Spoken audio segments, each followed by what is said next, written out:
Welcome to the Rim Brake Rodeo. We hope this video helps. In this video, I will explain how to recharge AC in Honda Odyssey Easy Guide. Start by parking on level ground, turning the engine off, and gathering safety gear, gloves, and eye protection. Next, locate the low side service port on the AC line, connect the refrigerant gauge and leak check with soap, then purge hoses of air, follow product instructions, and use correct R134A canister increments while monitoring pressures carefully.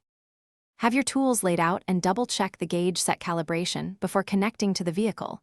Keep cans upright and close to hand for safe handling. Open the hood, find the low side port, and attach the gauge quickly while avoiding contact with moving parts. Use a soap solution to verify no leaks, then follow the can manufacturer's squeeze instructions, adding refrigerant in short bursts and checking pressure regularly to avoid overcharging. If you're finding this video helpful, please subscribe and like so I can make more easy car guides.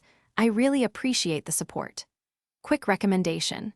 The Droplet O'Ala water bottle keeps you hydrated during long maintenance sessions and fits most cup holders, making it great for garage work. Check the description for the product link and other deals, grab one if you want, and now let's get back to the video.